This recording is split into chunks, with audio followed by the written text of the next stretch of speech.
नमस्कार, big news बेगलिसिस में आप सभी का स्वागत है। मैं हूं संतोष चौधरी और बीच में बाद जिस बड़ी खबर का बड़ा विश्लेषण कहा जा सकता है कि विंटर सेशन यानी कि मानसून जो सत्र है वो इस समय जारी है, लेकिन संसद में सत्र चल रहा है तो हंगामा भी लगातार बरपा हुआ है और बिल पर बवाल भी जारी है। कई बड़े बिल जो हैं वो लिस्टेड किए गए हैं, 7 बड़े बिल, उसमें 2 बड़े बिल हैं। एक तो FCRA यानी कि जो NGO है, जो सामाजिक संगठन है, उनको जो विदेशी फंडिंग होती है, जो विदेशों से जो पैसा आता है, उसमें ट्रांसपेरेंसी बहुत जरूरी है और इसके लिए एक बिल भी लाया जा रहा है। इसको लेकर बड़ा विरोध है, विपक्ष के अपने अपने तर्क हैं कि सामाजिक संगठन को क्यों टारगेट किया जा रहा है और खासतौर से अल्पसंख्यक समुदाय को इसके बहाने टारगेट किया जाएगा, क्योंकि इस बिल में कई बड़े प्रावधान शामिल किए गए हैं, कई बड़े नियम इसमें क्लॉज लगाए गए हैं। क्योंकि इससे पहले कई बड़े उदाहरण रहे हैं कि विदेशी फंडिंग के नाम पे सामाजिक संगठन जो है विदेशी फंडिंग के नाम पे पैसा लेते थे और फिर राष्ट्र के खिलाफ आवाज उठाते थे। कई ऐसी बड़ी स्कीम्स जो योजनाएं हैं, परियोजनाएं हैं, उनको रोकने के लिए, उनको बंद करने के लिए दिल्ली के जंतर मंतर में, इंडिया गेट पर कैंडल मार्च निकालते थे और सब कुछ प्रायोजित होता था, सब कुछ स्पॉन्सर्ड होता था, जबकि उन योजनाओं को, उन परियोजनाओं का फायदा पूरे देश को मिलने वाला था। और शायद इसीलिए सरकार लगातार कोशिश करे कि जो सामाजिक संगठन है पारदर्शी तरीके से काम करे। अगर विदेशों से पैसा लेते हैं तो पूरी जानकारी सरकार के पास रहे कि जो पैसा आया है किस माध्यम से आया और पैसा कहां खर्च हो रहा है। कहीं ऐसा तो नहीं कि राष्ट्रीय सुरक्षा को नुकसान पहुंचाया जा रहा है, कहीं ऐसा तो नहीं कि देश को नुकसान पहुंचाने की बात की जा रही है, कहीं ऐसा तो नहीं कि कई ऐसी बड़ी स्कीम योजनाओं के खिलाफ लोगों को जोड़ा जा रहा है। और शायद इसीलिए FCRA बिल को लेकर एक बड़ा बवाल जो है वो पार्लियामेंट में देखने को मिला। दूसरा एक बड़ा बिल वो हमारे आपके गौरव से जुड़ा है, सम्मान से जुड़ा है। जब हम राष्ट्रीय गीत की बात करते हैं, यानी कि वंदे मातरम की बात करते हैं, वंदे मातरम को भी कानूनी संरक्षण दिया जा रहा है। जैसे राष्ट्रगान का अपमान करने में, उसका अनादर करने में सजा है, जुर्माना है, कानूनी प्रावधान है, उसी तरीके से जो बिल पेश हुआ है उसमें भी है कि राष्ट्रगान को लेकर, खासतौर से राष्ट्रगीत को लेकर, उसको भी कानूनी दायरा, कानूनी संरक्षण दिया जाएगा कि अगर वंदे मातरम कोई अपमान करता है, कोई अनादर करता है तो सजा है कानून उसका और उसके साथ साथ जुर्माना भी है। इसको लेकर भी कहा जा सकता है कि यह एक बड़ा बिल होगा आने वाले दिनों में। बड़े प्रस्ताव, बड़े नियम इसमें भी हैं, लेकिन इस समय संसद में बवाल जारी। सबसे पहले देख लेते हैं 7 बड़े कौन से लिस्टेड बिल है इस बार के, जिसमें 2 का हमने जिक्र किया, वो चाहे FCRA हो, वो चाहे या फिर राष्ट्रीय गीत को लेकर जो बिल हो।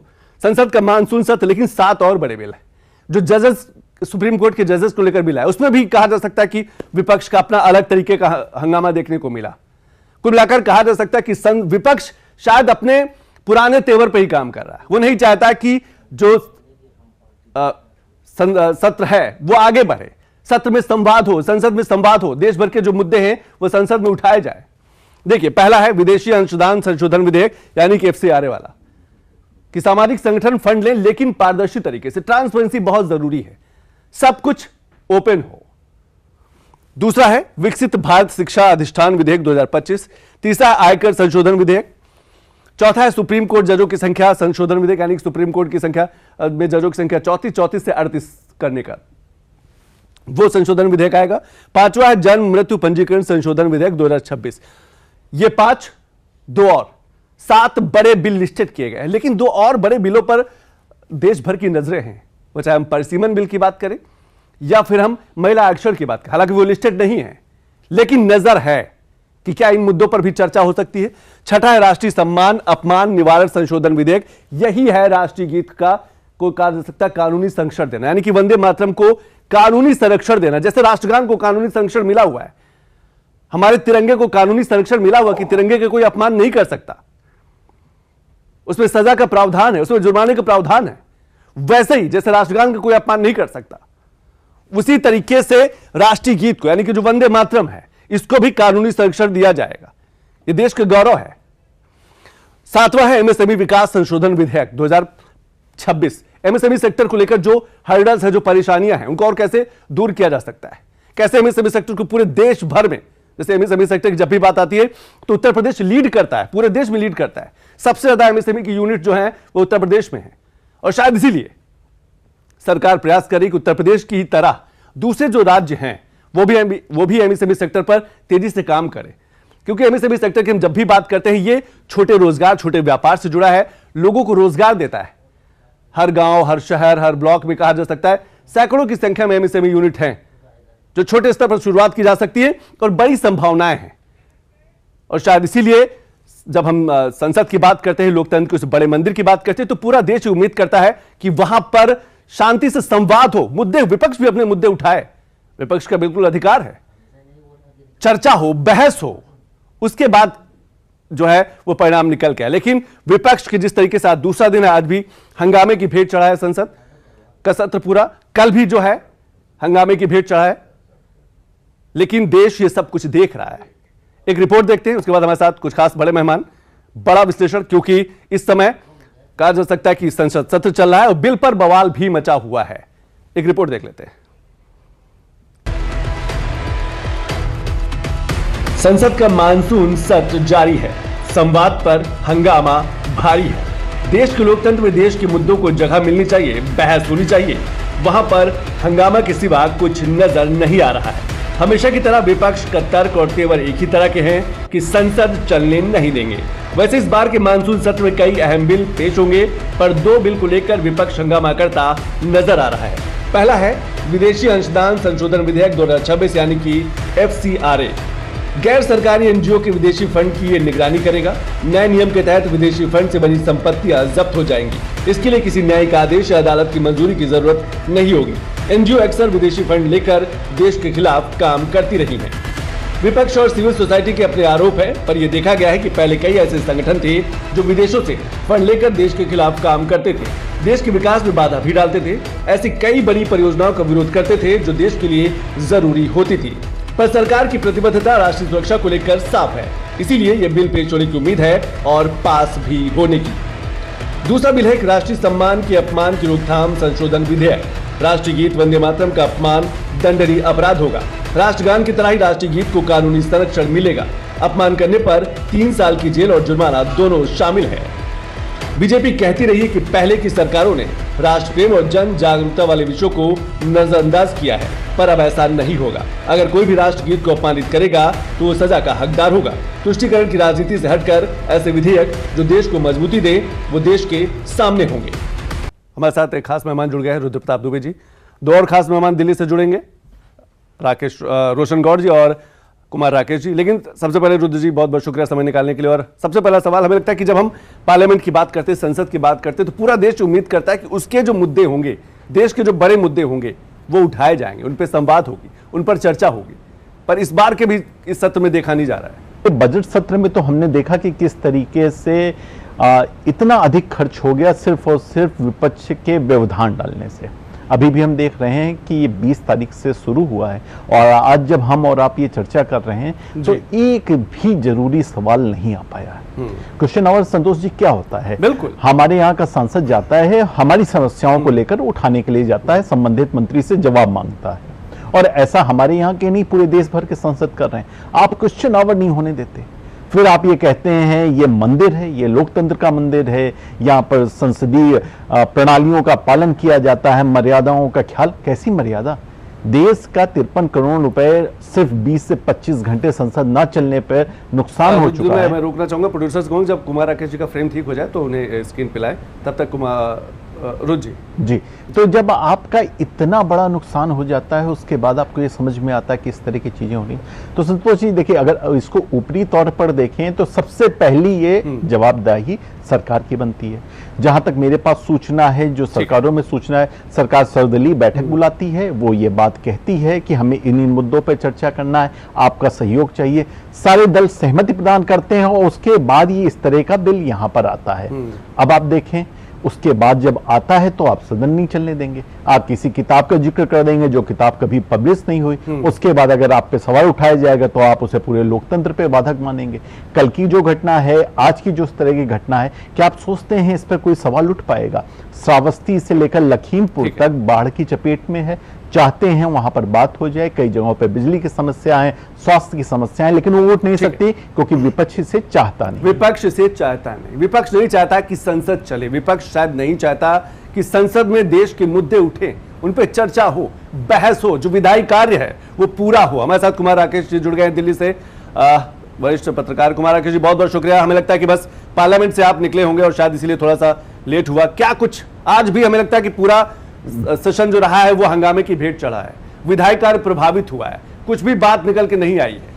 ये आखिर क्यों? विपक्ष का तेवर हमेशा ऐसा क्यों रहता है कुमार राकेश जी कि वो संसद नहीं चलने देना चाहता? बिल्कुल आवाज उठाए, बात करे, पर संवाद हो। ऐसा है संतोष जी कि वास्तव में यह राष्ट्रीय चिंता का विषय है कि जिस तरह से विपक्ष व्यवहार कर रहा है पिछले 12 वर्षों में, ये वास्तव में राष्ट्रीय चिंता का विषय है। एक सशक्त लोकतंत्र में, जीवंत लोकतंत्र में एक सशक्त विपक्ष का होना अति आवश्यक है। और हमारे प्रधानमंत्री, माननीय प्रधानमंत्री नरेंद्र भाई मोदी कई बार इस बात को बोलते हैं, कई बार कहते हैं कि भाई विपक्ष का होना बहुत ही जरूरी है, लेकिन विपक्ष जो है डिरेल्ड हो गया है, जिसे कहते हैं मति भ्रष्ट हो गया है, वो पथ भ्रष्ट हो गया है। और वो सरकार को कैसे किनारे करें, कैसे सरकार को कैसे गिराने के अलावा उनके पास कोई एजेंडा नहीं। देश को बनाने के लिए एजेंडा नहीं है, सरकार को गिराने के लिए ऑलवेज जो है वो एजेंडा की बात करते हैं। तो ये सबसे बड़ा चिंता का कारण है। यदि पहले भी भाजपा विपक्ष में रही है, लेकिन भाजपा का ऐसा व्यवहार कभी नहीं रहा। यदि उसको पूरे इतिहास में देखा जाए, मैं 91 से संसद के दोनों सदनों की कार्रवाई को कवर किया हूँ और उस कैटेगरी में हूँ मैं, लॉन्ग एंड डिस्ट्रीब्यूशन कैटेगरी में, कि दोनों सदनों को बहुत ही मनोयोग से, जिसे कहते हैं स्पिरिचुअली कवर किया, देखा है।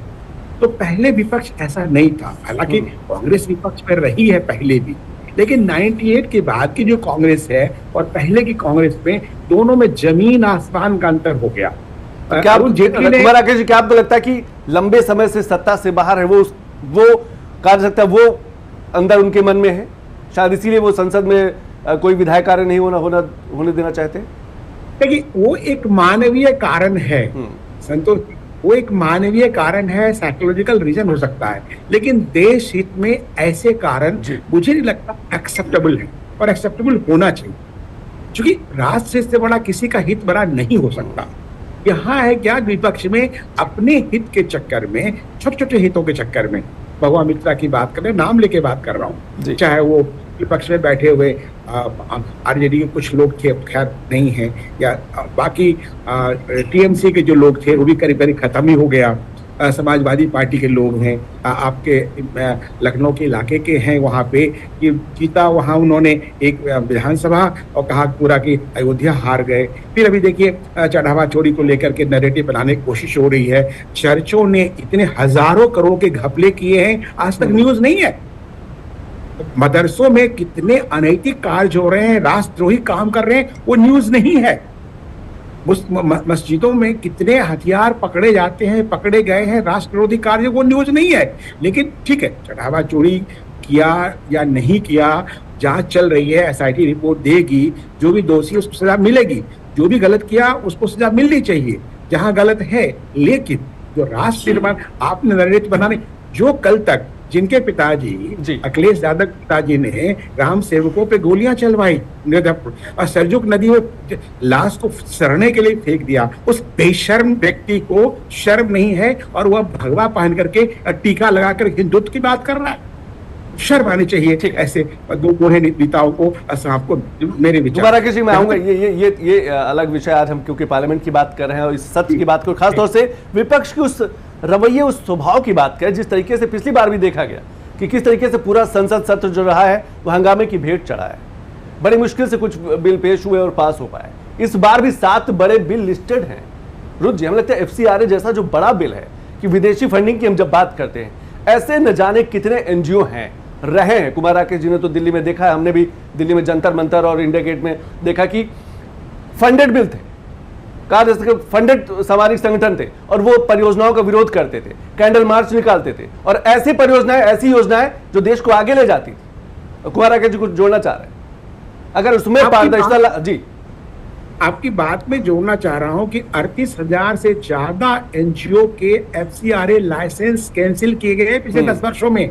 और कई लाइसेंस बंद होने के कारण वांगचुक को लेकर कितनी बातें की जा रही है। उनके फादर कांग्रेस के एमएलए थे और उन्होंने एफसीआरओ को कितना घपला किया आज तक हिसाब नहीं दिया। लद्दाख में उन्होंने सैकड़ों एकड़ जमीन को जबरदस्ती कब्जा किया, नहीं दिया, उसका नैरेटिव कोई नहीं है। और ये कॉकरोच टाइप के जो लोग हैं, नैरेटिव कहां से बन रहा है? नर्मदा आंदोलन की कहानी आपको पता होगा, किस तरह से मेधा पाटकर ने एक नैरेटिव बनाने की देश के विकास में रोड़े लटकाए। तो ये तथाकथित जो भी एनजीओ हैं या जो भी जिस तरह की बातें की जा रही है, या नेपाल या बांग्लादेश और श्रीलंका की कोशिश की जा रही है, जो हमारे युवा राजकुमार हैं 56 साल के, तो वो उनको समझना चाहिए कि हाँ, देश में ऐसा नहीं होगा। हमारा युवा सजग है, वो जानता है क्या है और क्या हो रहा है, देश किस तरह से विकसित हो रहा है, विकसित राष्ट्र के रोड चल चुके हैं हम। अभी मैं यूरोप के दौरे पे था, मैं ऑस्ट्रेलिया न्यूजीलैंड गया था।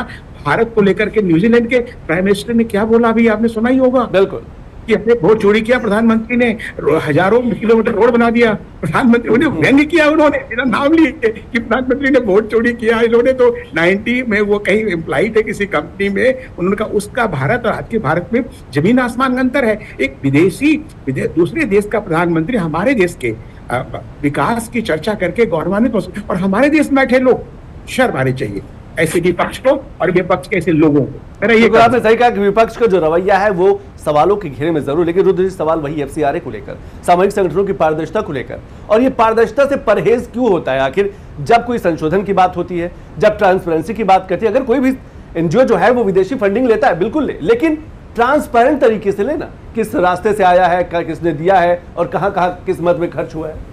निश्चित तौर पर देखिए, आपकी इस पर दो बयानी जाहिर हो जाती है। जब आप एक तरफ कहते हैं कि ट्रस्ट में चंदा चोरी हुई, इसकी जांच होनी चाहिए, और दूसरी तरफ जब कहते हैं कि एनजीओ की फंडिंग की जांच होनी चाहिए, तो आप कहते नहीं ये गलत है। तो ये जो गलत बयानी दो बयानी है, उससे बचना चाहिए। पहली बात तो बिल आज का नहीं है, 2010 का है, 3 बार संशोधन के लिए गया, 16, 18 और 20 में। और तीसरी सबसे जरूरी बात कि जब ये बिल आ रहा है तो उस बिल से पहले हमने देखा है ना, सिमी का डॉक्यूमेंट, विजन डॉक्यूमेंट 2047 क्या बोलता था विदेशी फंडिंग को लेकर, उसके क्या चीजें थी। हमने देखे हैं अपने भारत में पिछले 1 दशक में कई आंदोलन का जिनके पुख्ता सबूत हैं कि वो के पास विदेशी फंडिंग आई है। तमाम ऐसे लोग जो भारत के राज्यों के विषय में भी नहीं जानते, बावजूद उसके उन्होंने किसान आंदोलन पे ट्वीट किया था। और ये समझ में आता है कि एक पीआर इंडस्ट्री की तरह पूरा चलता है कि किस तरीके से काम होना चाहिए। अब जब ये कह रहे हैं कि अब जो आपकी फंडिंग आ रही है उसे आपको पारदर्शी रखना है, तो इसमें गलत क्या है, इससे किसी को क्या दिक्कत होनी चाहिए? भाई पारदर्शिता की बात हो रही है, तब आपको यहाँ समझ में आता है कि नहीं, ये उनके खिलाफ है। आप जब किसी ट्रस्ट के बारे में सवाल उठाए तब वो किसी के खिलाफ नहीं होता, लेकिन अगर ये विदेशी फंडिंग पे बात होने लगे तो आपको केरल याद आ जाता है, आपको चर्च याद आने लगते हैं। लेकिन ऐसे नहीं होता, ये भारत के लिए आया हुआ कानून है, और मुझे लगता है सबसे जरूरी कानून।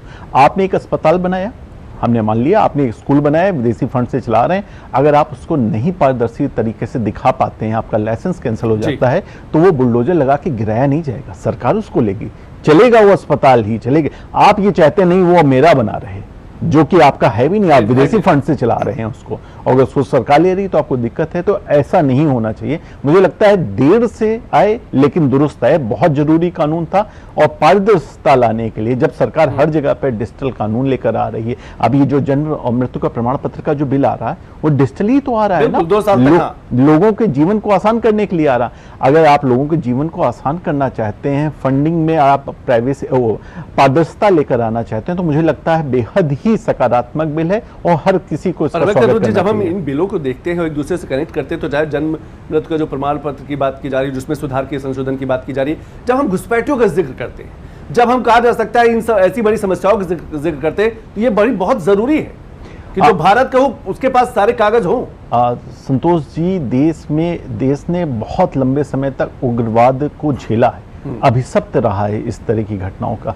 क्या वो यहीं के देश के लोगों के चंदे से चलता था? क्या कोई एक चंदे का बॉक्स लगा देते थे उग्रवादी कि यहाँ आके डाल जाइए?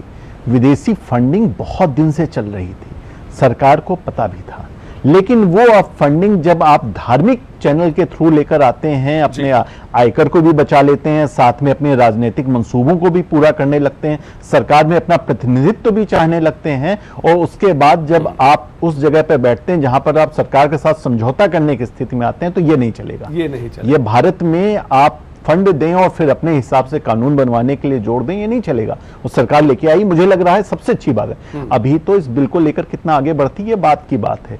बात ये है कि बहस जार का मुद्दा हो गया। हम और आप जब इस पे चर्चा कर रहे हैं तो कम से कम ये वो बातें पहुंच रही हैं लोगों तक जो अब तक ये नहीं पता था कि इस तरह की भी घटनाएं भारत में बड़ी तादाद पर हो रही हैं किसी एक राज्य में। कुमार राकेश जी, मतलब घुसपैठिए भी आएंगे, वो वोट भी, उनके सारे कागज भी बन जाएंगे, ठीक है, और कहा जा सकता है कि फंड भी लेंगे, लेकिन बताएंगे नहीं, और राजनीतिक मंसूबे भी पाल रखा है। तो ये तो हमें लगता है अब नहीं चलेगा FCRA जैसे जो बड़ी अगर का बिल पेश हुआ तो। आपने सारी बातें, सवाल में जवाब है आपने। मेरे मुस्कुराहट रहा था, रुद्र प्रताप जी ने कहा कि चंदों को लेकर बात कही और चंदा लेंगे विदेश से, धंधा चमकाएंगे अपना और विरोध करेंगे देश का। हाँ। ये नहीं चलेगा, ये नहीं चलेगा, ये बर्दाश्त नहीं होगा।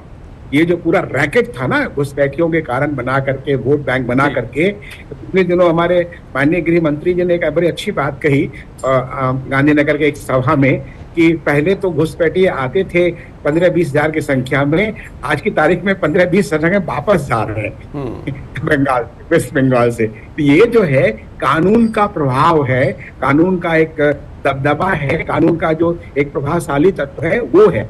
लेकिन जो चंदे की बात है उसको छोटा सा मैं एक इंस्टांस देना चाहूंगा कि सीताराम केसरी कांग्रेस अध्यक्ष थे एक बार, और उनको इनकम टैक्स का कोषाध्यक्ष थे, बाद में राष्ट्रीय अध्यक्ष बने।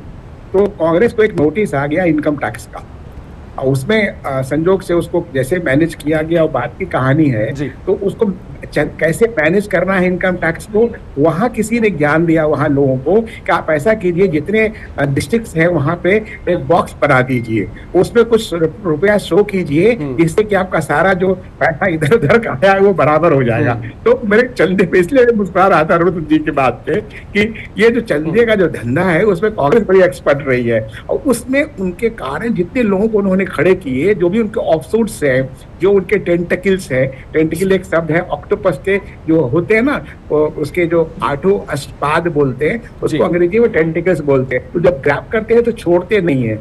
ये लोगों ने क्या किया, आजादी के बाद से ही ऐसे ऐसे टेंटिकल्स पैदा किए जो कि देश को चूसने का काम किया, देने का काम नहीं किया। और आज पिछले 12 वर्षों में देश को दिया जा रहा है, देश में उत्थान हो रहा है, देश में प्रगति हो रही है। कहाँ की 8 किलोमीटर बनता था, कहाँ 24 किलोमीटर रोड बन रहा है, और कहाँ इंफ्रास्ट्रक्चर कहाँ से कहाँ बदल गया है। हमारे स्टेडियम अंतर्राष्ट्रीय स्तर के हो गए हैं। हमारी रेलवे, अब देखिए हाइड्रोजन से रेलवे चलने वाले रेल, कहाँ के चाइना में 3 डब्बे, हमारे 10 डब्बे चल रहे हैं, उनको भी आश्चर्य हो रहा है। और वहां से एक और अच्छी बात लेटेस्ट बता दो कि हमारे पास इंपोर्ट एक्सपोर्ट के ऑर्डर आ गए। तो ये जो प्रगति है, ये लोगों को फूटी आंखों नहीं सुना रही, आज तक हमने किया नहीं, लूटने का काम किया, रक्षा मंत्रालय में घपला, हाँ, जहाँ देखिए वहाँ कॉमर्स मिनिस्ट्री, हर जगह घपला ही घपला था। यहाँ क्या है, सब पे अंकुश है, सीधा एकदम।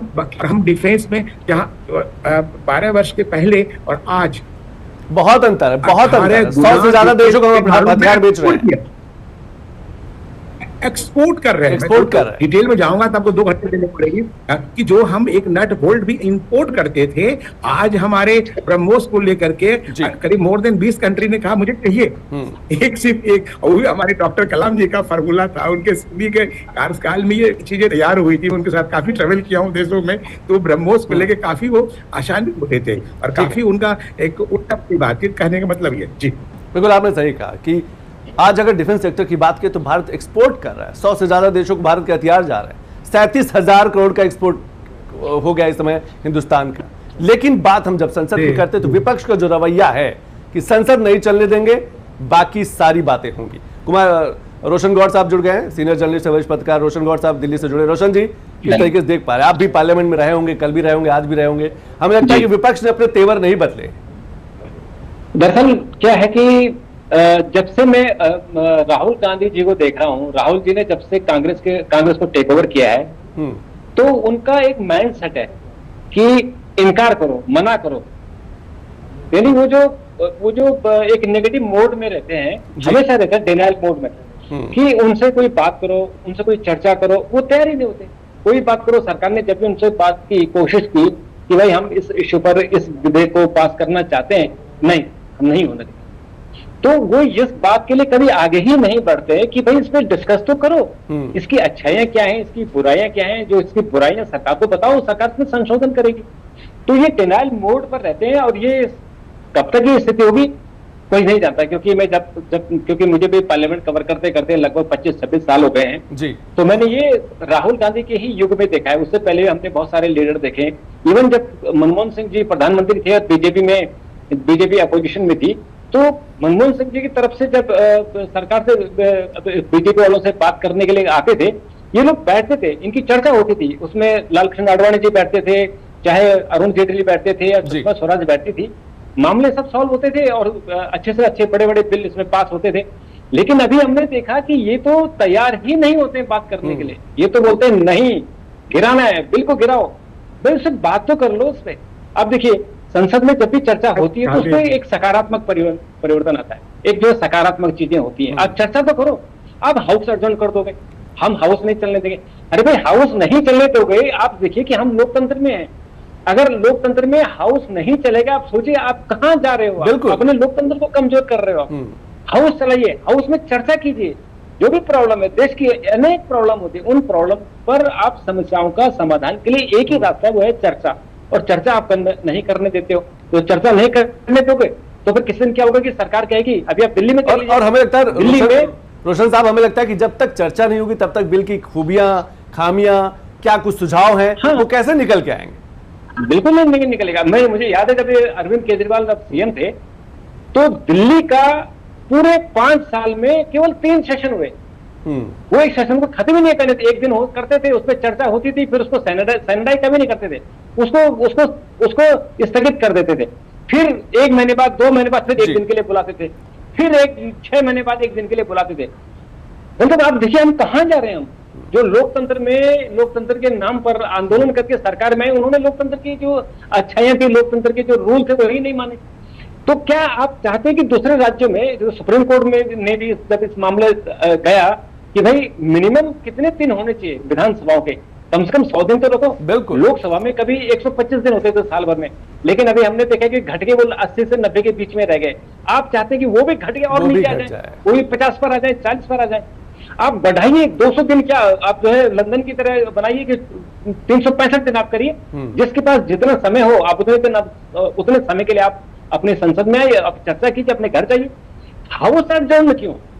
तो ये स्थगित करने का कौन सा तरीका है? आप स्थगित नहीं, चर्चा कीजिए, सरकार को घेरिए, सरकार से सवाल पूछिए, सरकार को जिम्मेदार बनाइए, तभी तो सरकार आपने सही कहा कि आप सवाल पूछिए, आप बिल पे बात करिए, चर्चा करिए, संवाद करिए, तभी जाकर देश में एक बड़ा संदेश भी जाएगा और उन बिल के बारे में देश और दुनिया को पता भी चलेगा। मैं आ रहा हूं रोशन जी आपके पास, रुद्र जी आपके पास और राकेश जी आपके पास। लेकिन पीएम मोदी ने इसीलिए पार्लियामेंट की शुरुआत होने से पहले पूरे विपक्ष से अपील की थी कि जो संवाद है, संवाद के माध्यम से ही संसद चलना चाहिए। एक बार वो सुन लेते हैं, वो प्रतिक्रिया सुन लेते हैं। आज समय की मांग है कि राष्ट्र निष्ठा से भरे हुए, राष्ट्रभक्ति के लिए जी रहे आवाज को सदन में उचित मंच मिलता रहे, वे अपनी आवाज को बुलंद करे, देश को दिशा दे। और इसलिए मैं आशा करता हूं और मुझे पक्का विश्वास है, जहां तथ्य होते हैं, जहां तर्क होते हैं, वहां तूफान के लिए जगह नहीं होती है। अगर तर्क मजबूत है, तथ्य मजबूत है, तो शांत चित्त से भी अपनी आवाज को बुलंद बनाया जा सकता है। मैं आशा करता हूं तर्क और तथ्य के साथ सदन की चर्चा को समृद्ध किया जाए, हर आवाज को अवसर मिले, हर विचार को सम्मान मिले। ये संसद की हमारी भूमिका है। और पीएम मोदी ने अपील की थी कि संसद जो है वो कहा जा सकता है शांति से, संवाद के माध्यम से आगे चलता है। लेकिन इस बार संसद में एक तस्वीर भी बदली है। सरकार के पास भी जो आंकड़े चाहे हम लोकसभा की बात करें, राज्यसभा की बात करें, जो नंबर गेम है उस पर भी तेजी से काम हुआ है। लेकिन सबसे पहले एक बड़ी तस्वीर देख लेते हैं। लोकसभा में एनडीए और विपक्ष की स्थिति इस समय क्या है। मौजूदा सीटें 540, बहुमत जो है 272, 3 खाली सीटें हैं। एनडीए के पास इस समय 318 का बहुमत है, यानी कि कोई भी बिल आसानी से लोकसभा में पास हो सकता है। विपक्ष की बात करें तो विपक्ष के पास यानी कि इंडिया गठबंधन की बात करें तो 138 और अन्य जो है 39। ये है लोकसभा की स्थिति और शायद इसीलिए कहा जा सकता है कि बड़ा फोकस बड़ा नजर आया कई बिलों पर, FCRA जैसा बिल है या फिर राष्ट्रीय गीत के बिल बात करें, परसीमन को लेकर भी उम्मीद लगाई जा रही थी, महिला कहा जा सकता है कि आरक्षण बिल को लेकर भी बात की जा रही थी। वो लोकसभा का आंकड़ा था, ये राज्यसभा का आप देखिए। राज्यसभा में इस समय मौजूदा सीटें 244 है, बहुमत जो है 122 है और खाली सीटें 1। एनडीए के पास यानी कि भारतीय जनता पार्टी के गठबंधन, सहयोगी गठबंधन की बात करें तो 152 सीटें, इंडी गठबंधन के पास 64 सीटें, यानी कि राज्यसभा में भी जो है सरकार है यानी कि एनडीए है वो मजबूत है। और शायद इसीलिए कई बड़े बिल, 7 बड़े लिस्टेड बिल हैं, आप सोचिए। लेकिन उसके बाद विपक्ष जो है वो लगातार हंगामा कर रहा है।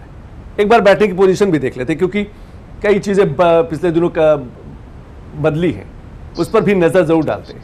तो लोकसभा की बात करें, राज्यसभा की बात करें, टीएमसी के 20 सांसद एनसीपीआई के साथ बैठेंगे, शिवसेना उद्धव से अलग हुए 6 सांसद शिंदे गुट के साथ बैठेंगे, डीएमके के जो है 22 सांसद विपक्ष से अलग बैठेंगे। तो लोकसभा में भी सरकार एनडीए जो मजबूत है, राज्यसभा में भी बहुमत के आंकड़े के आधार पर देखें तो काफी मजबूत नजर आ रही है। लेकिन सवाल मेरा कुमार राकेश जी आपसे यह है कि जब हम FCRA जैसे बड़े बिलों की बात करते हैं, जब विदेशी हम फंडिंग की बात करते हैं कि एनजीओ को न दिया जाए, हर चीज अल्पसंख्यकों को क्यों आगे कर दिया जाता है? विपक्ष के सामने अल्पसंख्यक एक मोहरा क्यों है? FCRA को लेकर भी यही कहा गया कि सरकार जो है वो अल्पसंख्यकों को निशाना बना रही है। वक्फ बोर्ड की बात होती है, फिर विपक्ष ये कहता है कि सरकार जो है वो मुस्लिमों को निशाना बना रही है। अल्पसंख्यक मोहरा कैसे हो गए विपक्ष के लिए? देखिए, करीब 56-57 साल का जो शासन रहा कांग्रेस का जी, तो उनके लिए वही एक केक रहा। पैन केक कह लीजिए, बटर केक कह लीजिए, क्या कहते हैं मिठाई कह लीजिए, चाहे उसको कुछ भी कह लीजिए, वो उनके लिए एक उसको एक हरिशंकर परसाई के व्यंग में बोले तो चूचू का मुरब्बा कह लीजिए, जो मतलब उन्होंने उसको एक ऐसा मुहरा बनाया जिससे कि चुनाव को जीतने की कोशिश की और करते रहे और देश को बदलाते रहे। यानी किसी एक मस्जिद पे थोड़ा सा किसी ने टच कर दिया तो हंगामा हो गया और कितने मंदिर टूट रहे तो बोलने वाला नहीं। तो मुद्दा क्या है कि ये जो अल्पसंख्यक को ये मुहरा बनाते हैं, कल्याण कितना किया? कुछ नहीं किया। और एक और पते को बताओ, पिछले 12 वर्षों में माइनॉरिटी अफेयर्स मिनिस्ट्री में मुसलमानों के लिए और जैन को साजिशन शामिल किया गया था। माइनॉरिटी में जैन माइनॉरिटी नहीं थे, वो सोनिया गांधी की सरकार में किया था, मनमोहन की सरकार में, और बौद्ध और हो गए, सिख हो गए, पारसी सभी माइनॉरिटी है, लेकिन माइनॉरिटी से मुसलमानों की बात क्यों की जाती है? ये भी एक मुद्दा है। तो ये जो है जितना किया गया उनके लिए, मुसलमानों के लिए, माइनॉरिटी के लिए, उतना आज तक किसी पिछले 56 वर्षों शासन में अटल जी की सरकार को छूटे किसी ने नहीं किया कल्याणकारी कार्य। और आज भी आपने देखा होगा यूपी के चुनाव में कि कई ऐसे मुस्लिम थे, राष्ट्रवादी मुस्लिम, कि भाई चुनाव के लिए उन्होंने अपने जमीन जो पूरे एक फसल वाली जमीन की, मोदी जी की दहल कहाँ पे हुई, ये भी खबरें आए कि भाई उन्होंने कहा नहीं, मैं राष्ट्रवादी मुसलमान हूँ, लेकिन यहाँ सभाएं होंगी, और उन्होंने सभा को होने दिया चाहे उसका जो भी नुकसान हो जाए। तो ऐसे भी लोग हैं देश में। तो जो मोहरा बनाते हैं विपक्ष, ये उनकी कमजोरी है, ये उनकी मजबूती नहीं है। और अब जो है वो भी करीब 8% का वोट का यूपी का ही ले, तो पिछले चुनाव में मुसलमानों ने एनडीए को, भाजपा को वोट दिया, और वो क्रैक हो रहा है स्टेट वाइड। और जो नौराज में हम जो डेमोग्राफिक चेंज हुए हैं, वहां पे मुसलमान जो है बहुत संख्यक हो गए हैं और हिंदू अल्पसंख्यक हो गए हैं, तो उसमें कोई बात नहीं करता। मैं छोटे से 10 सेकंड की बात करता हूँ। AR अतुले पिछली सरकार में, कांग्रेस सरकार में मंत्री थे, उन्होंने इस बात को कैबिनेट में उठाया था कि जम्मू कश्मीर हो, इसके अलावा 7-8 राज्य हैं जहाँ की हिंदू अल्पसंख्यक हैं, उनको माइनॉरिटी का दर्जा दिया जाए। इसी बात पे उनको, मैं बहुत ही अंदर बता रहा हूँ, उनकी कई बातें बता रहा हूँ, उनको कैबिनेट से निकाल दिया था उसी सरकार ने। तो ये इनकी मानसिकता है, ये की बात करते हैं, उनकी विकास की बात नहीं करते हैं, सिर्फ अपने स्वार्थ की राजनीति के तहत ये मोहरा बनाने की कोशिश करते हैं। लेकिन वो मुसलमान, बिल्कुल आपने सही कहा कुमार राकेश जी, तुष्टिकरण की जो राजनीति है कि मुस्लिमों को आगे कर देना, अल्पसंख्यकों को आगे कर देना किसी बात पर, यह विपक्ष का एक बड़ा पुराना रवैया होता चला जा रहा है। लेकिन रोशन गौड़ जी, इससे पहले हम लोग बात कर रहे थे, कुमार राकेश जी से भी समझने की कोशिश की, रुद्र जी से भी समझने की कोशिश की, आपने भी सामाजिक संगठनों को देखा है जिस तरीके से विदेशी फंडिंग होती थी। दिल्ली में ऐसे कई आप सामाजिक संगठन जानते होंगे जो विदेशियों से पैसे लेते थे, सरकार की योजनाओं को रोकते थे, कैंडल मार्च निकालते थे, बड़े बड़े आर्टिकल छापते थे, एक पूरा कहा जा सकता है कि एक नैरेटिव सेट किया जाता रहा है। अब जब FCRA जैसे बिल आएंगे और बड़े कड़े बिल आ रहे हैं, बड़े कड़े कानूनों के साथ, संशोधनों के साथ जब आएंगे, तो हमें लगता है एक बड़ा अंकुश लगेगा। बिल्कुल, देखिए अभी भी जब से मोदी सरकार आई जी, तब देखिए कि जितने NGO हैं जो बाहर से फंडिंग लेते थे, FCRA एक्ट है, लागू है, लेकिन कांग्रेस ने उसको ठीक से इंप्लीमेंट नहीं किया था। और जिसकी जो इच्छा होती थी, जहां से फंडिंग लेती थी, और हमारे देश के खिलाफ भी वो रिपोर्ट निकालते थे, बड़ी बड़ी रिपोर्टें छपती थी कि भारत में इतने करोड़ लोग गरीब हैं, इतने करोड़ों झुग्गियों में रह रहे हैं, इतने करोड़ लोगों के सफाई नहीं हो रही, बीमार हो रहे हैं, हॉस्पिटलाइज हो रहे हैं, इस तरह की खबरें वो रिपोर्ट छापते थे। वो रिपोर्ट के लिए उनको पैसा मिलता था।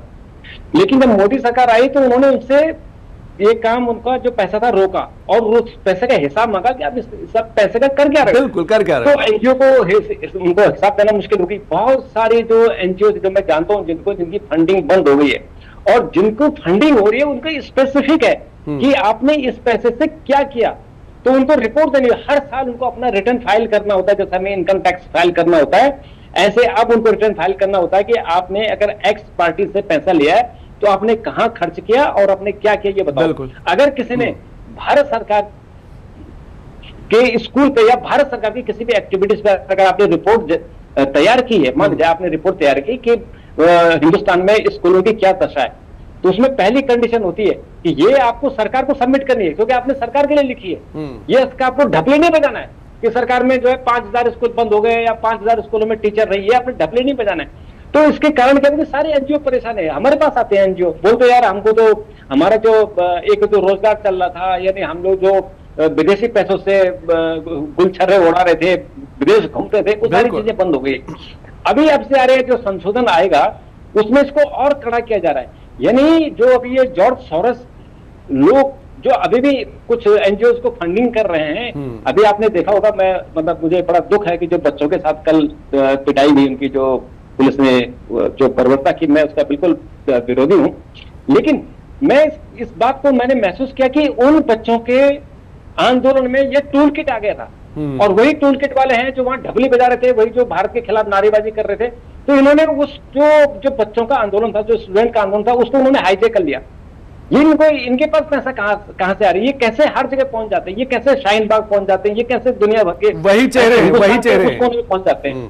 तो इनका, चूंकि इनको बाहर से पैसा मिला है, जॉर्ज सोरोस जैसी कंपनियां, जॉर्ज सोरोस जैसे आदमी, इनके जो ये जिनको ये इनको जो ब्लैक स्टेट इनको जो कहते हैं, जो डार्क स्टेट कहते हैं, ये डार्क स्टेट वाले जो इनको फंडिंग कर रहे हैं, इनकी फंडिंग अब बिल्कुल बंद हो जाएगी। अभी जो झंडे लेके घूमते रहते हैं, जो कैंडल मार्च करते हैं, वो बंद हो जाएगा। देखिए इशू है, ये हमारा लोकतंत्र है, आप उसमें इशू उठाइए, आप उसमें लोकतांत्रिक तरीके से अपने मुद्दों को उठाइए, बिल्कुल उनका सबका इसको स्वागत होता है। लेकिन देश को कमजोर करने के लिए कि जो है कश्मीर तेरे होंगे, भारत तेरे होंगे, टुकड़े चार, ये कभी कोई इसी में किसी टूल किट ने कह रहा था कि आप जो है गीतापति को आपने बंद कर दिया और जो है सीतापति को आपने उनके नाम पर पैसा मांग रहे हो। क्या आप कैसी बातें आप कर रहे हो, इस तरह की बातें कह रहे कि 370 हम वापस लाएंगे, इस तरह के लोगों ने बात की है, हम जो है नेपाल बना देंगे भारत को, इस तरह की बात आप कर रहे हो।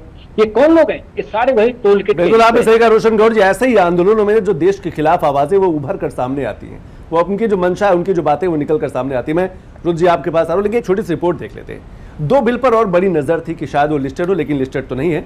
परिसीमन बिल और महिला आरक्षण को लेकर बिल। परिसीमन पे एक छोटी सी रिपोर्ट देख लेते हैं, उसके बाद कुमार राकेश जी और रुद्र जी आपके पास। देश में इन दिनों परिसीमन को लेकर चर्चाएं तेज है। परिसीमन केवल चुनावी क्षेत्रों की सीमाएं तय करने की प्रक्रिया नहीं, बल्कि यह देश में लोकतांत्रिक प्रतिनिधित्व को संतुलित और प्रभावी बनाने का महत्वपूर्ण माध्यम भी है। आइए समझते हैं कि आखिर परिसीमन क्या है और इसका आम जनता और लोकतंत्र पर क्या असर पड़ता है। परिसीमन निर्वाचन क्षेत्रों की सीमाओं का पुनर्निर्धारण होता है। 2026 तक सीटों के पुनर्वितरण पर रोक थी। अगली जनगणना के बाद परिसीमन की प्रक्रिया शुरू हो सकती है। अभी परिसीमन बिल नाम से कोई अलग कानून लागू नहीं होना है। इसका असर क्षेत्रों की सीमाओं और महिला आरक्षण पर पड़ सकता है। परिसीमन का उद्देश्य यह सुनिश्चित करना है कि जनसंख्या के अनुसार प्रत्येक निर्वाचन क्षेत्र में मतदाताओं का संतुलन बना रहे और सभी क्षेत्रों को समान प्रतिनिधित्व मिल सके। भारत में यह प्रक्रिया परिसीमन आयोग के माध्यम से कराई जाती है। यह केंद्र सरकार द्वारा गठित एक स्वतंत्र आयोग होता है जो जनगणना के आंकड़ों के आधार पर निर्वाचन क्षेत्रों की सीमाओं और सीटों का पुनर्निर्धारण करने का कार्य करता है। आयोग के निर्णय अंतिम माने जाते हैं और इन्हीं के आधार पर भविष्य के चुनाव में निर्वाचन क्षेत्रों की नई व्यवस्था लागू होती है। आइए जान लेते हैं कि यदि परिसीमन हुआ तो क्या होगा। लोकसभा सीटों की संख्या बढ़ सकती है। राज्यों के बीच सीटों का पुनर्वितरण हो सकता है। कम जनसंख्या वाले राज्यों की सीटों का अनुपात घट सकता है। अधिक जनसंख्या वाले राज्यों की सीटों की बढ़ने की संभावना है। सीटों के पुनर्निर्धारण के बाद महिला आरक्षण की व्यवस्था प्रभावी होगी। यही वजह है कि परिसीमन की प्रक्रिया को महिला आरक्षण कानून के क्रियान्वयन के लिए बेहद महत्वपूर्ण माना जा रहा है। आने वाले समय में यह प्रक्रिया देश की राजनीति में महिलाओं की भागीदारी बढ़ाने की दिशा में एक बड़ा कदम साबित हो सकता है। यदि भविष्य में परिसीमन लागू होता है तो राज्यसभा सीटों के पुनर्वितरण, राज्यों की प्रतिनिधित्व और महिला आरक्षण के कार्यान्वयन में इसका महत्वपूर्ण प्रभाव पड़ सकता है। हालांकि परिसीमन को लेकर कोई कागज बिल लिस्टेड नहीं, लेकिन परिसीमन को लेकर सरकार की प्रतिबद्धता है जो है वो पहले से ही लगभग उसका जो एजेंडा है जो कंफर्म है। केंद्रीय गृह मंत्री अमित शाह ने क्या कुछ कहा था परिसीमन को लेकर, पहले की रिएक्शन है वो एक बार आप सुन लेते हैं। डिलिमिटेशन कमीशन को पहले हम समझ ले। डिलिमिटेशन कमीशन हमारे देश की चुनाव प्रक्रिया को निर्धारित करने वाली एक महत्वपूर्ण इकाई का कानूनी प्रावधान है और वो अपॉइंटमेंट से होती है, मगर वो क्वासा जुडिशियल प्रोसीडिंग्स होती है। इसकी अध्यक्षता सुप्रीम कोर्ट के रिटायर्ड जज करते हैं। इसके अंदर चुनाव आयुक्त के एक प्रतिनिधि भी होते हैं और भी 2-3 संस्थाओं के प्रतिनिधि होते हैं जो चुनाव की प्रक्रिया के साथ जुड़े हुए हो और इसके कानून के तहत सभी मान्य राजनीतिक दलों के एक सदस्य भी उस डिलिमिटेशन कमीशन के मेंबर होते हैं। अब 1/3 मान्यवर 1/3 सीटों का रिजर्वेशन करना है तो वो सीटों कौन तय करेगा? ये जो कह रहे हैं क्यों नहीं कर देते, कौन करे? हम करें और फिर वायनाड रिजर्व हो गया है तो आप क्या करोगे? हमको कहोगे कि भाई पॉलिटिकल कर दिया। ओवैसी साहब नहीं, अगर हैदराबाद रिजर्वेशन होगा, रिजर्व होगा तो कहोगे कि भाई पॉलिटिकल रिजर्वेशन कर दिया। इसलिए ये बहुत अच्छा है कि ये डिलिमिटेशन कमीशन जो क्वासा जुडिशियल प्रोसीडिंग से चलता है, हर राज्य में जाकर, हर क्षेत्र में जाकर ओपन हियरिंग देकर ट्रांसपेरेंट पद्धति से इसका नीति निर्धारण करता है, वो डिलिमिटेशन कमीशन से इसका निर्धारण हो। इसके पीछे केवल और केवल पारदर्शिता का ही सवाल है। मान्यवर मुझे लगता है कि 2014 के बाद से रिफॉर्म पर बड़ा फोकस किया गया है। कानूनों का रिफॉर्म हो, बिल का रिफॉर्म हो या फिर वक्फ बोर्ड जैसे संशोधनों की रिफॉर्म की बात करें, जैसे हम डिलिमिटेशन की बात करें, परिसीमन की बात कर रहे हैं, रिफॉर्म पर बड़ा फोकस। हाँ संतोष जी, देखिए इस बार जो बिल भी पेश हो रहे हैं, आप देखिए रिफॉर्म को लेकर कितने जुड़े हुए हैं। जो उच्च शिक्षा को लेकर बिल आ रहा है वो 3 अलग अलग संस्थाएं काम करती हैं उच्च शिक्षा में। एक तो UGC, दूसरा AICTE और तीसरा NICE। इन तीनों को मिलाकर वो एक संस्था बना रहे हैं। तो आप देखिए रिफॉर्म को लेवल को किस जगह पर लेकर जा रहे हैं कि अब आपको एक ही जगह पर सारी चीज़ें मिलेंगी, 3 अलग अलग जगहों पर जाने की जरूरत नहीं। जजों की संख्या बढ़ा रहे हैं क्योंकि इतने ज़्यादा केसेस हैं, वो चाहते हैं कि तुरंत निपटारा हो। जितने ज़्यादा जजेस होंगे, ये भी एक तरह से रिफॉर्म की ही प्रक्रिया है। आयकर संशोधन को आप देख लें जो बिल आ रहा है, और जन्म और मृत्यु को ये लेकर जो डिजिटलाइजेशन हो रहा है, ये पारदर्शिता और रिफॉर्म से ही जुड़ा हुआ असल में मुद्दा है। विदेशी फंडिंग को आप देखें, क्या है, रिफॉर्म ही तो है। एक ऐसा रिफॉर्म जो मुझे लगता है दशकों तक भारत के जीवन को प्रभावित करने वाला, ऐसे विषय जिस पर चुप्पी साध लेता था समाज, चूंकि उनको वोट के अपने नुकसान होने की आशंका थी, उस पर बात हो रही। और आप देखें ये परिसीमन का पूरा, अमित शाह जी ने बिल्कुल सही किया कि अभी 33% आरक्षण कैसे लागू करेंगे। अगर सरकार ने लागू किया तो आप कहेंगे देखिए ये पॉलिटिकल अपने फायदे के लिए कर रहे हैं, उसके लिए आवश्यक है कि परिसीमन लागू हो। जब सीटों की संख्या जनसंख्या के अनुपात में बढ़ेगी तभी आरक्षण मिलेगा, और ये सामान्य सोच है, इसको इतना रॉकेट साइंस नहीं है कि इसको किसी को समझ में नहीं आ रहा जी। लेकिन चूंकि सरकार का विरोध करना है तो सरकार का विरोध आप हर उस स्तर पर जाके करेंगे। रोशन गौड़ जी ने बिल्कुल सही चीज को पकड़ा है। पिछले 10 साल में विपक्ष ने जो नकारात्मक रवैया अपनाया सरकार को लेकर, तो फिर ये हुआ संतोष जी कि अगर सर्जिकल स्ट्राइक भी है तो हमको सवाल उठाना है, और ये सवाल उठाने को उन्होंने अपनी प्रतिबद्धता मान ली। वो लोग जो मंदिरों में दर्शन के लिए भी नहीं गए, वो भी वहां के जुड़ी हुई गतिविधियों पर आज झंडा बरदार बने हुए हैं। तो देखिए, यहां पर आपके लिए ये आवश्यक हो गया है कि आपको सरकार का विरोध करना है, राष्ट्र का विरोध करना, कि संसद का विरोध करना है। आप अपने ही सांसदों को उनके ही क्षेत्र से जुड़ी हुई मूलभूत समस्याओं को उठाने का मौका नहीं दे रहे हैं। जी, आपने बजट सत्र में 20 से 25 घंटे बर्बाद किए, 53 करोड़ की राशि गई, और इस बार मानसून सत्र में भी यही होता हुआ दिख रहा। तो मुझे लगता है अगर आप लोकतंत्र विरोधी सरकार कहते हो तो एक उंगली आपकी तरफ भी है, क्योंकि लोकतंत्र को बहाल न कर पाने में आपका भी एक बड़ा हिस्सा है एज ए विपक्ष, क्योंकि आप ना क्वेश्चन आवर होना देना चाहते हो, ना आप किसी चर्चा के लिए तैयार हो या उसके बिल के लिए बहस के लिए तैयार दिखाई पड़ते हो। बिल्कुल, आपने सही कहा कि ना आप चर्चा के लिए तैयार है, ना बिल पर बहस करने के लिए तैयार हैं। जब बहस नहीं होगी तो चीजें निकल कर कैसे आएंगे। लेकिन कुमार राकेश जी, एक और बिल है, वो है राष्ट्रगीत का, कि जब हम राष्ट्रगान की बात करते हैं, राष्ट्रगान को जिस तरीके से कानूनी संरक्षण मिला है, वैसे ही राष्ट्रगीत यानी कि वंदे मातरम को भी कानूनी संरक्षण होना तो हमें लगता है देश में ये चाहिए कि हम चाहे राष्ट्रगीत की बात करें, राष्ट्रगान की बात करें, तिरंगे की बात करें, इनके लिए किसी कानून की जरूरत ही नहीं होनी चाहिए। होना तो ये चाहिए, पर एक वर्ग, एक कुछ लोग ऐसे हैं जो इनका भी अपमान करते हैं, अनादर करते हैं। शायद इसीलिए इनके लिए कानून की जरूरत पड़ रही है कि हम अपने ही तिरंगे को सम्मान करें, इसके लिए कानून बने। ये एक लॉन्ग नैरेटिव रहा है। देश का जब विभाजन हुआ, ये एक बहुत बड़ा सवाल है। इसका आज तक मैं कई विद्वानों से पूछा, किसी ने जवाब नहीं दिया। जबकि धर्म के आधार पर देश का बंटवारा हुआ तो फिर मुसलमान क्यों रह गए, या फिर उनको संविधान निर्माण में प्रतिनिधित्व क्यों दिया गया, फिर ये माइनॉरिटी बात क्यों रह गई, सेकुलर सब क्यों जोड़ा गया। ये सब संविधान के फ्लॉज हैं, जिसपे आज नहीं तो कल देश के नीति निर्माताओं को चिंतन करना पड़ेगा। उस बीमारी से मुक्ति दिलानी पड़ेगी भारतीय संविधान। नंबर 1। नंबर 2, ये जो बातें की जा रही है, जो आपने बातें कही हैं, ये टोटल एक जो ओल्ड नैरेटिव है, अवचेतन देश के अवचेतन मस्तिष्क में उस बातों को बैठा दिया गया। उसके बाद नैरेटिव झूठ का पहाड़ बनाया गया, उस झूठ के पहाड़ को सत्य बनाया गया, असत्य बना करके फिर नैरेटिव की बात कही गई।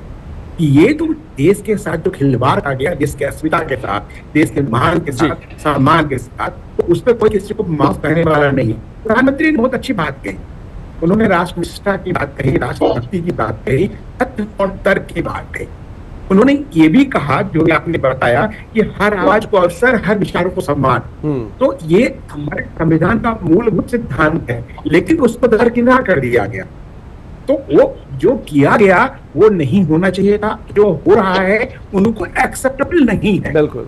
और जो आपने कहा कि वंदे मातरम की बात कही आपने, चूंकि वहां पे हमारे सनातन हिंदू धर्म के देवी देवताओं का नाम था, देवी का नाम था, तो उसको कट करके 6 संख्या को 3 में 2 महीने निपटा दिया गया। लेकिन एक्सेप्ट तो किया, ये नहीं कहेंगे हमने नहीं किया, लेकिन जो नहीं किया था वो एक्सपोज हो गए। अब उसके लिए कानून बनाना पड़ रहा है। तो देश के पुराने जो नीति निर्माता हैं, जो तथाकथित जो भी रहे हैं, वो देश का विरोध का काम किया, राष्ट्र का असम्मान करेंगे, राष्ट्र विरोधी तो कहलाएगा, और क्या कहलाएगा। उसके लिए जो बिल लाने की बात आ रही है, अपमान सम्मान की बात, प्रधानमंत्री में उससे अलग नहीं है। तो ये सोचने की बात है, अच्छी चीज हो रही तो सबको सम्मान करना चाहिए। इसमें तो किसी का एजेंडा नहीं है, किसी का एजेंडा नहीं है। एक छोटा सा रिएक्शन रोशन गौड़ साहब से ले। रोशन गौड़ साहब, वंदे मातरम को कानूनी संरक्षण, यानी कि कुछ वर्ग है, कुछ लोग हैं जो राष्ट्रगीत का अपमान करते हैं, जो राष्ट्रगान का अपमान करते हैं, जो तिरंगे का अपमान करते हैं, शायद इसलिए कानूनी संरक्षण की जरूरत पड़ रही है। देखिए, ये जो हमारा राष्ट्रगान है, राष्ट्रगीत है, अब वो राष्ट्रगान का स्थान ले चुका है। यानी हमारे जो राष्ट्रगीत है, राष्ट्रगान है, उसको बराबरी का दर्जा मिल चुका है। हाँ। और अभी सरकार ने नोटिफिकेशन कर दिया, होम मिनिस्ट्री ने, कि सबसे पहले वंदे मातरम गाया जाएगा, उसके बाद राष्ट्रगान गाया जाएगा, जनगण मन गाया जाएगा। तो ये अब ये मैंडेटरी हो गया है। ये अगर ये भी उसके साथ आदेश दिया गया, अगर कोई इस आदेश को नहीं मानेगा तो उसके खिलाफ फिर कार्रवाई की जाएगी। और उसी को ही आगे बढ़ाकर अब जो संशोधन किया जा रहा है उसमें यह है कि अगर तो कुछ लोग कहते हैं, हालांकि आप नहीं कह रहे जब से मोदी सरकार आई, क्योंकि मोदी सरकार की एक अच्छाई बात यह है कि जब ये कोई कानून बनाते हैं तो उसे बहुत सख्ती से इंप्लीमेंट करते हैं। तो जो उन्होंने कह दिया, इसी वंदे मातरम की जो 2 स्टेंजेस गाए गाते थे, अभी पूरे के 6 गाए जाते हैं और सभी बड़ी जो है भक्ति से गाते हैं। तो अगर कोई इसका अपमान करे, जैसे हमने कुछ देखा है, कभी कभी लोग आवेश में आके या राजनीतिक तौर पर इसका विरोध कर देते, तो अब विरोध नहीं कर पाएंगे, इसलिए ये संशोधन लाया गया। एक में अगर आप चाहें तो मैं एक जो परिसीमन विधेयक की आप चर्चा करते हैं उस पर मैं टिप्पणी करना चाहूंगा जी, कि इसका जब ये पहली बार इसको लाया गया था, क्योंकि ये 2002 में जब संविधान संशोधन हुआ था, तब ये तय हुआ था कि 2026 में हम संविधान संशोधन करेंगे और फिर इसका परिसीमन लाएंगे। तो परिसीमन में जो अभी बात थी वो थी कि 2021 की जनगणना के हिसाब से, लेकिन 2021 की जनगणना नहीं हो पाई, तो उसमें 2011 की जनगणना मान ली गई है। तो 2021 की जनगणना के हिसाब से कुछ जो दक्षिण के राज्य थे उनकी प्रोपोर्शनेट सीटें कम हो रही थी, लेकिन सरकार ने ये फिर तय किया कि हम किसी की सीटें कम नहीं करेंगे, ठीक है, हम 50% बढ़ा देते हैं सबकी, जितनी संख्या उसमें 50% इंक्रीज कर देते हैं। हाँ। तो अभी जो बात चल रही है कि फिर संविधान संशोधन आएगा, जैसा आपने कहा कि वो उसको अभी एजेंडे में नहीं डाला है, दरअसल पहले हफ्ते के एजेंडे में नहीं डाला है, क्योंकि सरकार को पता था कि पहले हफ्ते तो काम होना नहीं है, छोड़ खराबे में चला जाना है, उसमें दूसरे या तीसरे हफ्ते में शामिल करेंगे। लेकिन अभी सरकार के सामने चुनौती है कि 2/3 बहुमत अभी नहीं है, 318 अभी है, 360 चाहिए। अगर हम ये जो टीएमसी के लोग आए हैं टूट कर एनसीपीआई बनकर, उसको अगर हम मिला दें तो ये करीबन 340 बनते हैं। तो अभी बीजेपी की डीएमके से बात चल रही है और शायद जो छोटे मोटे 1-2 दल हैं वो भी सरकार को समर्थन दे देंगे। जब 360 हो जाएंगे तो सरकार इस विधेयक को पेश करेगी, और इसको पेश करना इसलिए जरूरी है क्योंकि सरकार ने इसका जो है नोटिफिकेशन कर दिया है कि हम महिला आरक्षण को लागू करेंगे, लागू करने का नोटिफिकेशन हो गया। अगर संशोधन नहीं होगा तो फिर जो 543 सीटें उनमें ही 33% आरक्षण देना होगा। बिल्कुल बिल्कुल। कुमार राकेश जी, बिल्कुल समय नहीं। कुमार राकेश जी बहुत बहुत शुक्रिया। कुमार राकेश जी, रोशन साहब बहुत जी प्लीज। जो सिर्फ राष्ट्रवाद के नाम पे जो वंदे मातरम की बात है या जनगण की बात है, ये पुरानी सरकारों ने इतना हमारे देशवासियों पे कहर बरपाया था कि हम झंडा को लेके 50 तरह के कोड बना दिए थे। वो थैंक्स टू नवीन जिंदल आजकल टीवी में है कि 2004 में उन्होंने झंडे को लेके सुप्रीम कोर्ट में लड़ाई लड़ी और झंडा सबके लिए उपयोग करने वाला हो गया। जो पहले विकसित देशों में तो झंडा बचपन से लेके बड़े तक कोई भी पहन सकता था, और भी जो नहीं होता। कुमार राकेश, इसीलिए बिल की जरूरत है, बिल पर चर्चा करने की जरूरत है।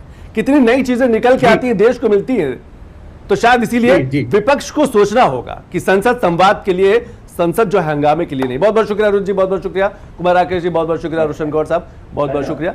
तो आज बिग न्यूज बिग एनालिसिस हमने बिल पर बवाल पर बात की, यानी कि संसद में जिस तरीके से सत्र चला और हंगामा जिस तरीके से, उस पर बात की। लेकिन दुनिया में कुछ और बड़ी खबरें हेडलाइंस पर नजर डाल देते हैं। ऑस्ट्रेलिया में आयोजित एक्सरसाइज पिच ब्लैक 2026 के उद्घाटन समारोह के दौरान भारतीय वायुसेना के दल से मिले ऑस्ट्रेलिया के प्रधानमंत्री एंथनी एल्बनीज। इस दौरान दोनों देशों के बीच बढ़ते रक्षा सहयोग और सैन्य साझेदारी की झलक देखने को मिली। अमेरिकी रक्षा विभाग पेंटागन ने ईरान के जवाबी हमलों में अपने 100 सैनिकों के घायल होने की बात स्वीकार की है। पेंटागन की मुख्य प्रवक्ता के अनुसार सैनिक 7 जुलाई के बाद हुए हमलों में घायल हुए। अमेरिकी सेना के 2 सक्रिय सैनिकों की जॉर्डन में मौत के बाद ट्रंप ने ईरान को सख्त चेतावनी दी है। उन्होंने कहा कि ईरान की ओर से अब एक भी अमेरिकी सैनिक को नुकसान पहुंचा तो उनको कई गुना अंजाम भुगतना पड़ेगा। विश्व व्यापार संगठन में भारत की 8वीं व्यापार नीति समीक्षा बैठक 21 और 23 जुलाई 2026 को आयोजित होने जा रही है। वाणिज्य एवं उद्योग मंत्रालय ने इसकी जानकारी दी है। अमेरिकी सेना ने ईरान के खिलाफ हमलों का नया दौर शुरू कर दिया है।